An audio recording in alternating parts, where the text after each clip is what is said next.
This is the time to look at affordability and affordable homes. I always tell people, if you have no experience, focus one house. Because there's not enough inventory in the market, the bottleneck does with our inventory right now is the fact we only built 6 million homes from 2008 to 2018.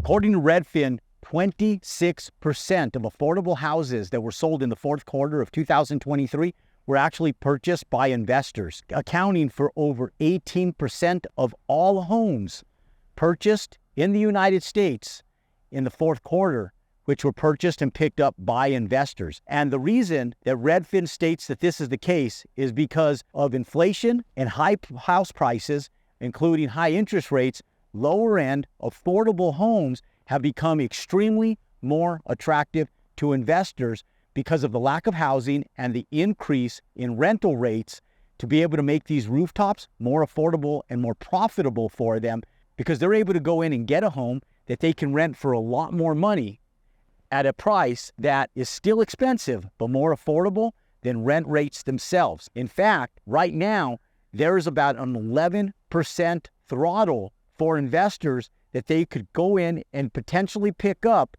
if there was only more inventory on the market. But unfortunately, because not enough inventory in the market, it's throttling their purchasing power by over 11% of the U.S. buying power and where they would actually be purchasing if there was more abundance of homes on the market today.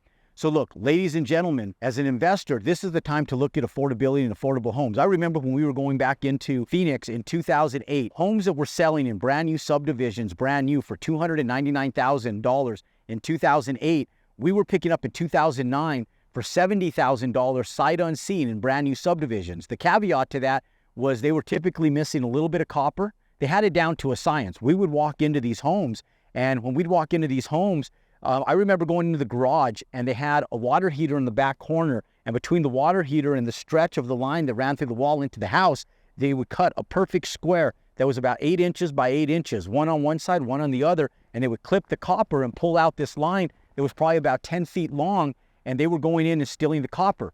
Well, that's an easy fix in spite of the inconvenience of what was happening. They were also going in and stealing the drawers out of the cabinets, and so that was also an issue. And so what was happening is houses were selling because a lot of these new builds, the houses were left unfinished and unlocked. And so one investor would buy a house, go into the next house, take out the doors and drawers that were missing from theirs out of the one next door. And it was a pass me down the line type of attitude where one would go in and fix their problem by going in and taking from the house next door. What we just did is we called a cabinet company. They went in, they were able to get the templates of the cabinets that were actually being utilized, and they were up able to mass produce these cabinets for us at a very cost-effective price of a couple $1,000s. So if you have a basis of $70,000, you had a house that was once worth $300,000, you still have so much upside potential in the return and your return on investment that it was still worth the buy in spite of having to go in on this brand new home that was less than 1 year old and still have to put in a few $1,000s into repairs that were nominal. Now, sometimes the appliances were missing, sometimes they weren't. But for the price that we were paying, we were able to go in for about $5,000 to $7,000. We were still under $80,000, and we were picking up homes that were once being sold just months prior for $300,000.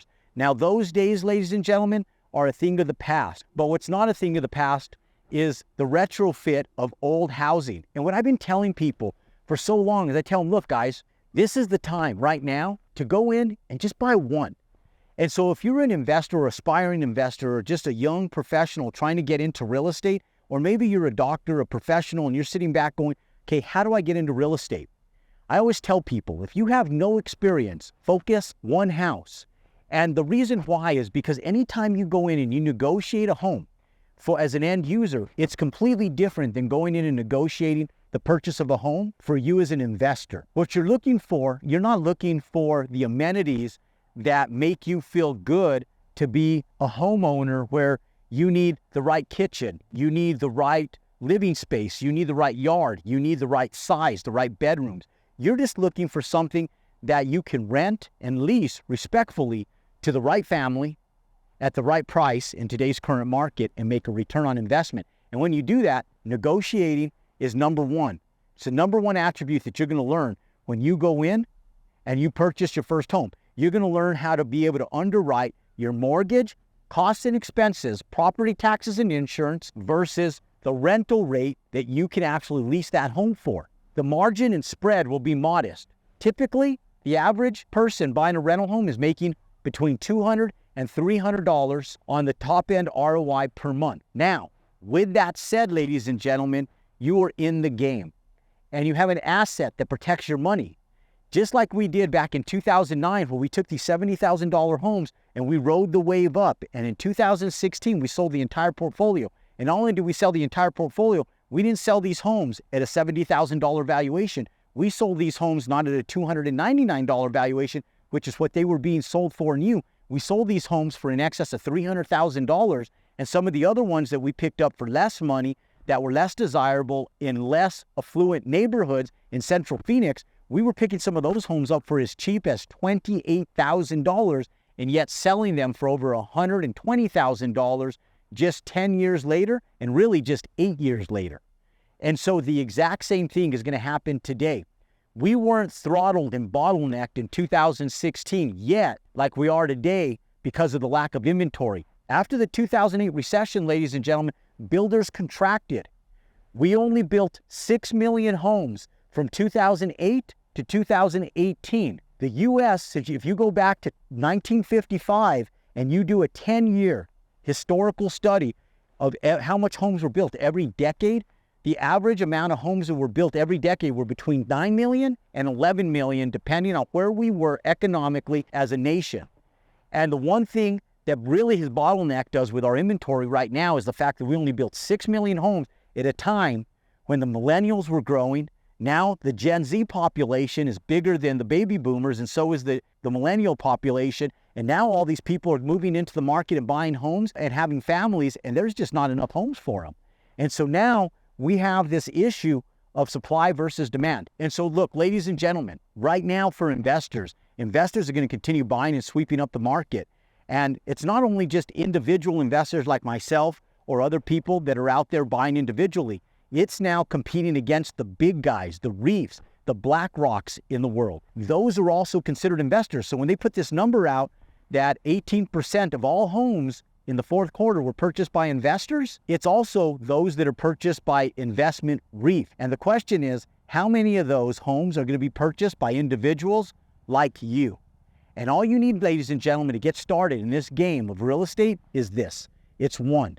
Focus on just one, ladies and gentlemen, and stop trying to focus on the big game, because when you do one will turn into 3, 3 will turn into 8, 8 will turn into 20, 20 will turn into new opportunities and new horizons for new gains in just 1 year, 2 years, 3 years, maybe 5 years from now, and as you grow and develop into your investment career. But the time is now. Supply and demand is real, and the opportunity to go in and invest and retain some upside from your investment is starting today. Click below, follow our content. If you love what you see, click and subscribe to our YouTube channel, and I look forward to seeing you next time.